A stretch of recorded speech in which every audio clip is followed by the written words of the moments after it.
Hi friends, అందరికీ నమస్కారం. అయితే మీరు చూడొచ్చు, ఇవాళ నేనైతే నా అడ్ల కాడికి వచ్చిన. అడ్లు మొత్తం నానిపోతున్నాయి. పొలం చేయనోడు అంటాడు లంగాలయ కొడుకులు, వీళ్ళ కేంద్ర రైతు బంధు వస్తుంది, అది వస్తుంది, లౌడ్ వస్తుంది, లసన్ వస్తుంది అంటారు. మా బాధలు ఇప్పుడు రైతులు మునిగిపోతారు, అందరు నవ్వుతారు. ఇక్కడ చూడొచ్చా మంచిగా అవుతుంది అంటారు. వర్షం ఫుల్ పడుతుంది, నానిపోతున్నాయి. ఇలా మొత్తం బాడనల నీళ్ళు మొత్తం చుట్టుకున్నాయి. రైతు బంధు వస్తుంది, దళిత బంధు వస్తుంది అనుకుంటా రైతుల మీద ఏడ్చుడు తప్ప ఏది లేదు. ఇక్కడ ఒకసారి దిగి పొలంలో పనిచేస్తే ఏర్పడతాయి. 6 నెలలు కష్టపడ్డ తర్వాత మీ చేతుకు పంట పైసలు వస్తాయో రావో అని తెలుస్తుంది. అప్పుడు ఇగో మీరైతే చూడవచ్చు ఫ్రెండ్స్, అట్లయితే ప్రస్తుతం బాడదన్లు కప్పినా కానీ నీళ్ళు మొత్తం బాడదన్ల మీద ఆగినాయి. అవి మళ్ళీ వాటికి ఫుల్ అయ్యి అలా కిందికి పోతున్నాయి. అది ఏం చేయాలో ఏం అర్థమవుతలేదు.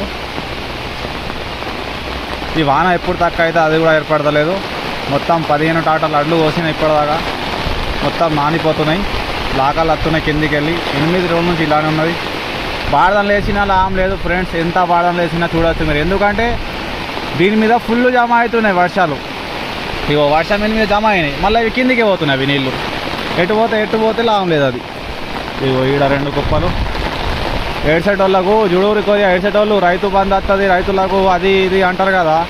ఇగో జూడూరి మా బతుకులు, జూడూరి కొద్దిగా అడ్లు మొత్తం ఎట్లా తడిసిపోతున్నాయి చూడొచ్చు. ఇగో పొట్టు అవుతున్నాయి.